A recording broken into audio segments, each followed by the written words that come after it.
In 1901, sponge divers pulled a lump of corroded bronze out of an ancient shipwreck at the bottom of the Mediterranean. It looked like nothing. A green, crusted, shapeless rock of metal. It sat, ignored, in a museum drawer, while everyone admired the statues hauled up beside it. And then someone noticed there were gear teeth inside the rock. Tiny, precise, machine-cut bronze gears in an object more than 2,000 years old. The object is called the Antikythera mechanism.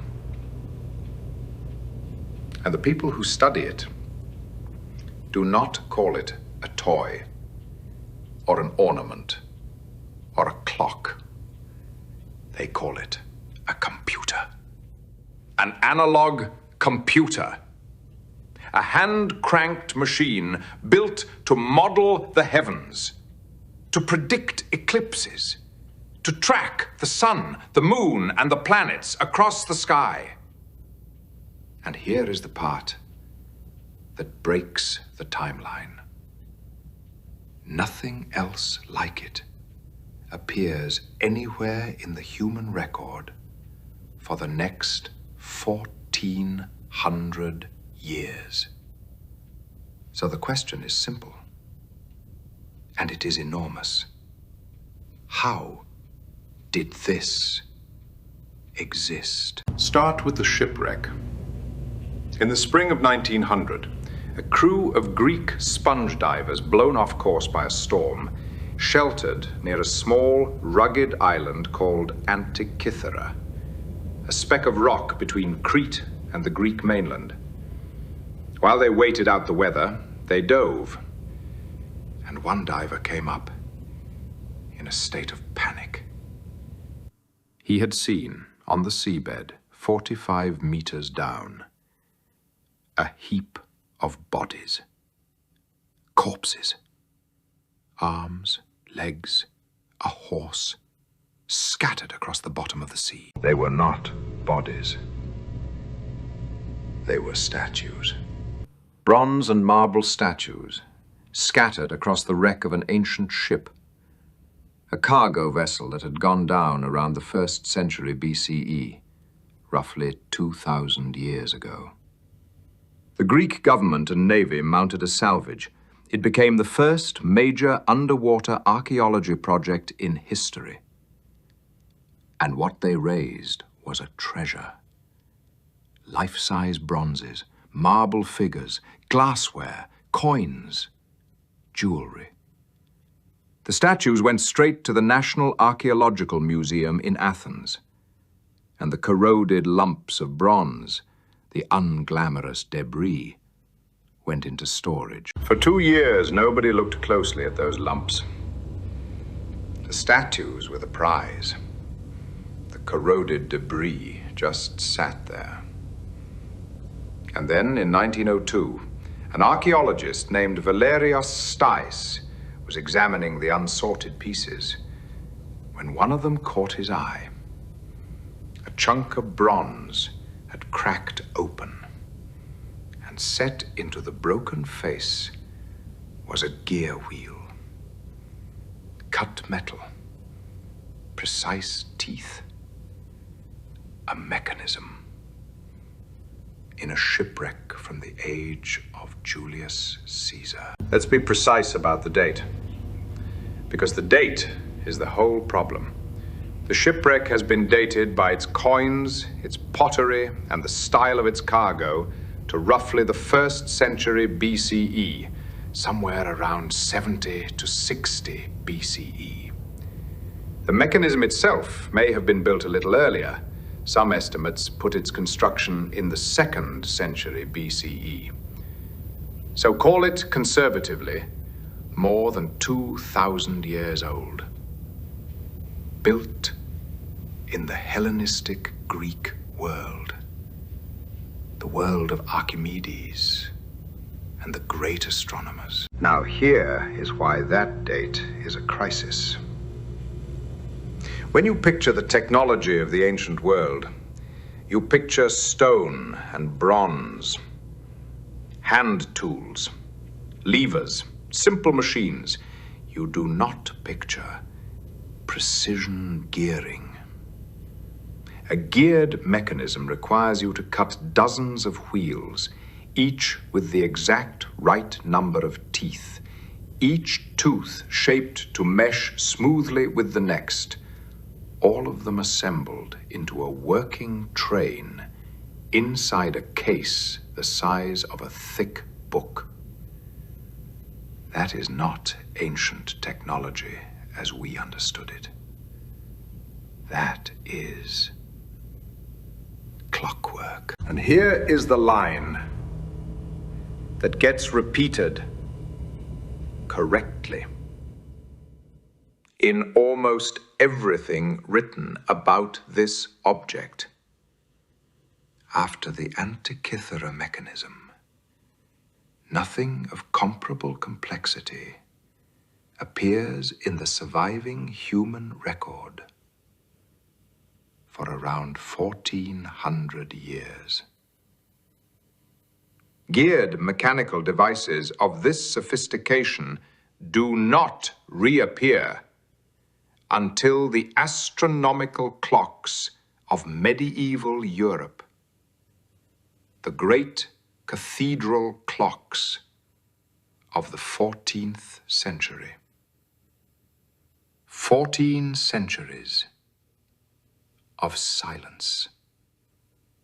A technology that appears fully formed and then vanishes. Let's open it up. Let's look at what this machine was actually built to do. The Antikythera mechanism survives in 82 corroded fragments.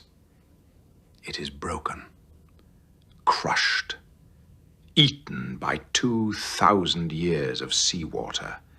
But across the 20th and 21st centuries, using X-rays, then CT scanning, then advanced surface imaging, researchers have read the gears and the inscriptions hidden inside the corrosion.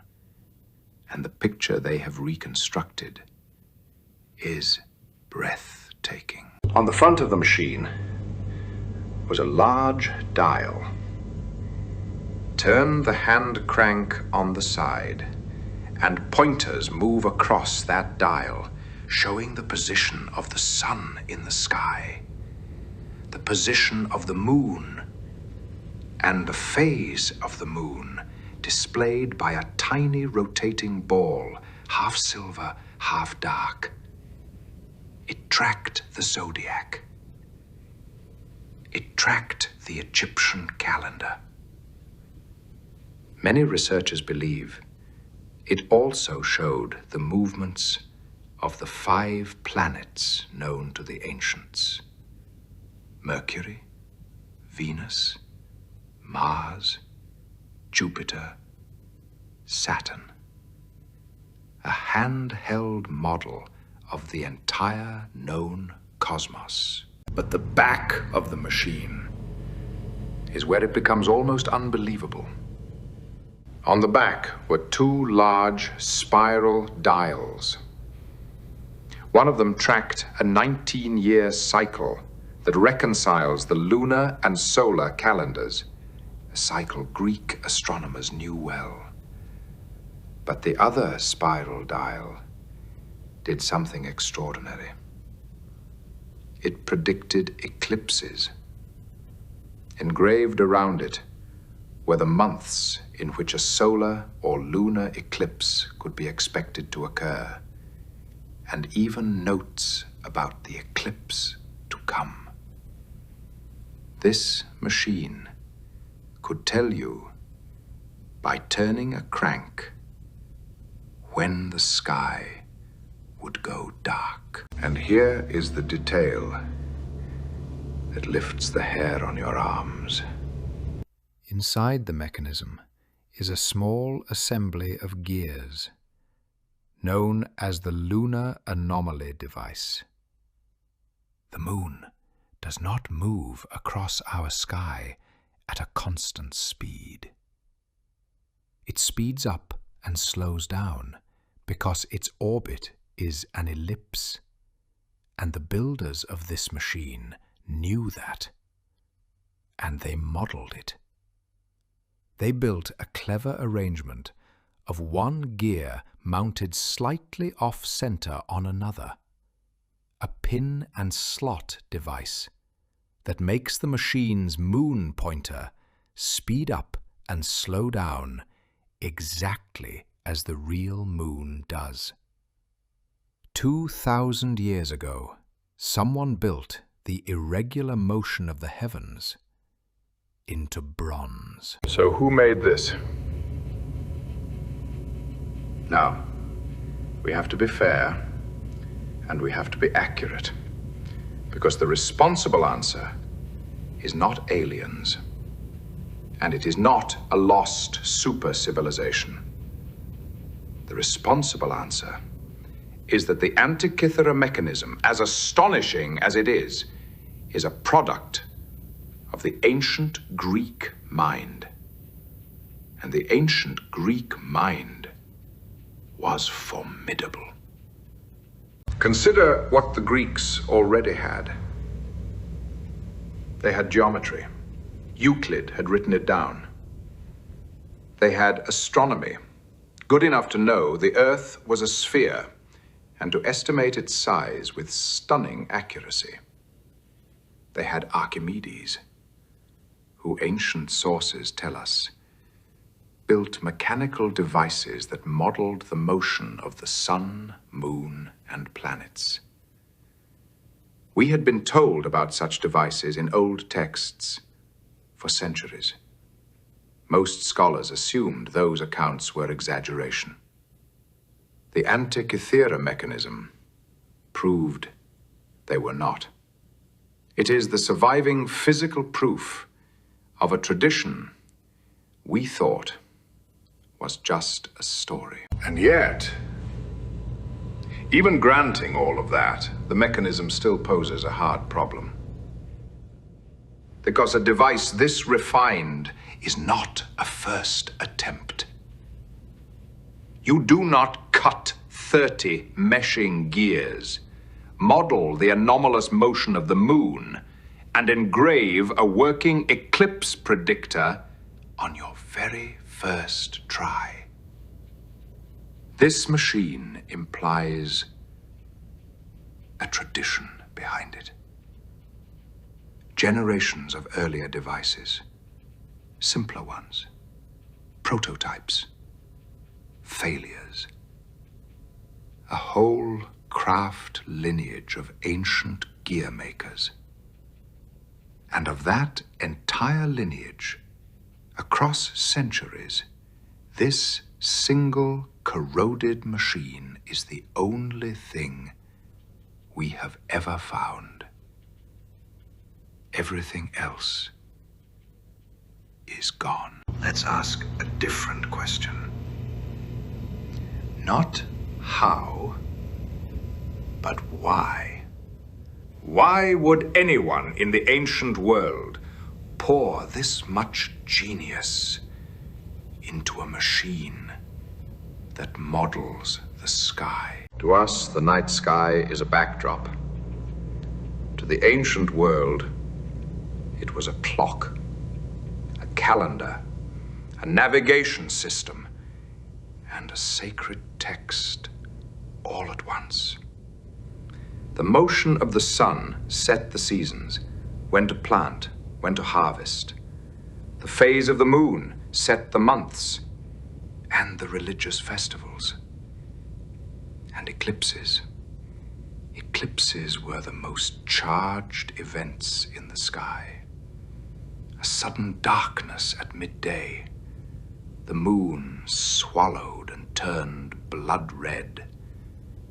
To predict an eclipse was to hold a kind of power, political power, religious power, the power to seem as if you spoke for the cosmos. So a machine that could predict the heavens was not a curiosity. It was, in a sense, the most valuable object a person could own. Some researchers think the Antikythera mechanism was a teaching instrument, a way to demonstrate the cosmos to students. Others think it belonged to a temple or to a wealthy and powerful household, a showpiece of staggering prestige. The inscriptions on it read in places like a user's manual and like a guide to the meaning of what the dials displayed.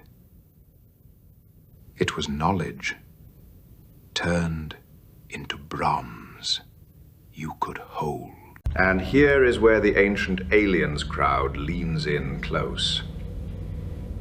And honestly, I understand the pull. Because the instinct that says, this is too advanced for its time, is a reasonable instinct. It just leads to the wrong door.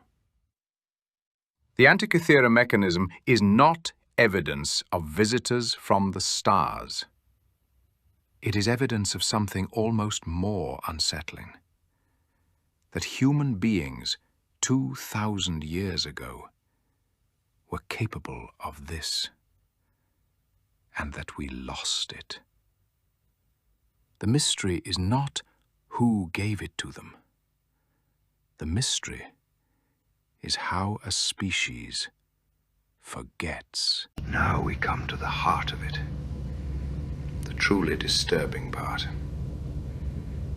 The Antikythera mechanism proves that a technology can appear brilliant, refined, fully working, and then disappear so completely that 14 centuries pass before anything like it is seen again. So the question is, how? How does that happen? The honest answer is that it does not take a catastrophe. It takes something quieter and more dangerous. A technology this advanced may have lived in the hands of only a few people.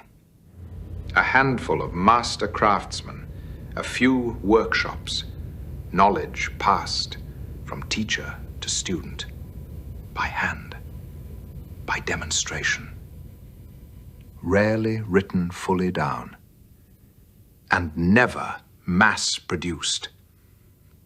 Knowledge like that is fragile. It does not need to be destroyed.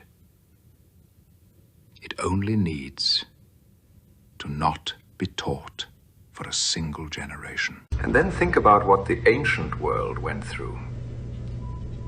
Wars, conquests, the slow collapse of the Hellenistic kingdoms, the burning over centuries of great libraries, the loss of countless texts, some of which surely described machines like this one. A workshop closes. A war scatters a city. A master dies before his apprentice has learned the hardest part. A scroll burns. And then one day, there is no one left alive who knows how to cut the gears. The objects rust. The skill is simply gone. This is the lesson of the Antikythera mechanism. And it is the lesson of this whole channel. We tend to imagine that human knowledge only ever climbs. A steady staircase, each generation standing higher than the last. The mechanism says no. It says knowledge is not a staircase. It is a fire. And a fire has to be fed. Stop feeding it for one generation, in the wrong century, and a technology 2,000 years ahead of its rediscovery can vanish from the earth as if it had never been. Before we close, there is one more thread, and it leads back into the water. Because the Antikythera shipwreck is not finished giving up its secrets. Modern expeditions have returned to the wreck again and again, with advanced diving equipment, robotic vehicles, and even a high-tech atmospheric diving suit that lets a person work safely at the wreck's crushing depth. And they keep finding things. More statue fragments, bronze and marble. A human skeleton, well enough preserved that researchers have studied its ancient DNA. The ship was large. Its cargo was vast. And much of it is still down there, buried in the seabed, not yet raised. And here is the thought that should stay with you. The Antikythera mechanism was found by accident. It was a corroded lump that nobody valued, sitting in storage, noticed only because it happened to crack open in front of the right person. If that crack had not formed, if Valerios Stais had glanced away, the most sophisticated machine of the ancient world might still be sitting in a drawer, labeled as scrap. So ask yourself, how many other mechanisms are out there? In the seabed, in unopened crates, in museum basements, still wearing their disguise of rust. Here is what I keep coming back to. We carry an assumption, most of us, without ever examining it, that the people of the deep past were simpler than us, slower, less capable, that the further back you go, the dimmer the human mind becomes. The Antikythera mechanism takes that assumption and quietly breaks it in half. Same hands that we picture, only chipping flint and stacking stone, also cut precision gears and modeled the wandering of the planets. The ancient mind was our mind. Same capacity, same brilliance, same reach. The only thing that separates a Hellenistic gear maker from a modern engineer is not intelligence. It is the unbroken chain of knowledge, passed safely, generation to generation, without a single fatal gap. The Antikythera mechanism is not just an artifact. It is a warning in bronze. It tells us that genius is not enough, that a civilization can know something profound and then lose it and not even remember that it ever knew. Before history, there was a machine that held the heavens. It sank in a shipwreck. The knowledge that made it sank with it. And for 1400 years, no one on Earth could build another. If this episode shifted something in your head about how capable the ancient mind really was, about how easily hard-won knowledge can vanish, then know that the Antikythera mechanism is only one survivor. There are lost techniques, forgotten engineering, ancient skills described in old texts that we still cannot fully reproduce. An entire vanished inheritance of human ingenuity, scattered and corroded across the record. If you want to come along as we recover what was lost, subscribe to Before History, because the further back we look, the more brilliant and the more fragile our ancestors turn out to have been. See you in the next one.